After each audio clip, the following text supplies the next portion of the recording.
hubachisi karaa koo daandii koo akkaani ofii ilaaluuf maalummaa koo gooftaa na hubachisi karaa koo daandii koo akkaani ofii ilaaluuf maalummaa koo eessan jira iddoo ati naa keesse naa jabeessa daraa maalo gooftaa ani deemu hin barbaadu barru kirraabu atis nan gati naa adabii naa guddisi gooftaa mana kee keessatti hundee koo jabeessi atis nan gati naa adabii naa guddisi gooftaa mana kee keessatti hundee koo jabeessi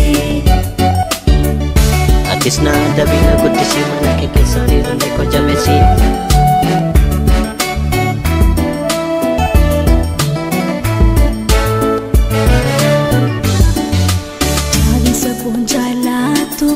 daadhiisa kun jaalatu nan beeka ababa malolan gatinka Yesus malolan nisinka gooftaa malolan gatinka Yesus malolan nisinka daadhiisa kun jaalatu nan beeka gooftaa malolan gatinka Yesus malolan nisinka gooftaa malolan gatinka Yesus malolan nisinka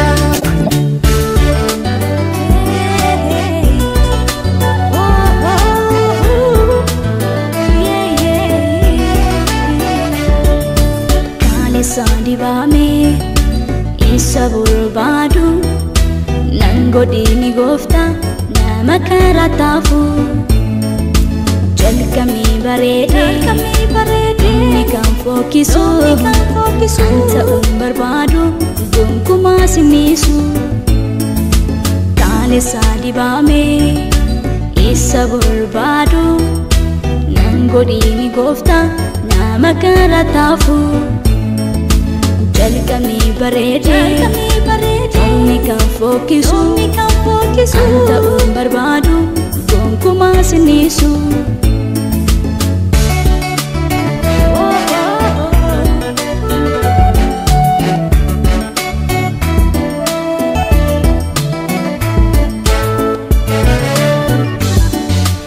yeroo yaartuuf deemee duubatti deebi'u utuun siif hojjedhu waan biraaf bitamu na baraari gooftaa jireenya wal makaa siif addaa bayeetan nan jiraadha gooftaa yeroo yaartuuf deemee duubatti deebi'u utuun siif hojjedhu waan biraaf bitamu na baraari gooftaa jireenya wal makaa siif addaa bayeetan nan jiraadha gooftaa na hubachisi karaa koo daandii koo akkaani ofii ilaaluuf maalummaa koo gooftaa na hubachisi karaa koo daandii koo akkaani ofii ilaaluuf maalummaa koo eessan jira iddoo ati naa keesse naa jabeessa daraa maalo gooftaa ani deemu hin barbaadu barru kirraabu atis nan gati naa adabii naa guddisi gooftaa mana kee keessatti hundee koo jabeessi atis nan gati naa adabii naa guddisi gooftaa mana kee keessatti hundee koo jabeessi atis na dabina guddisi mana kee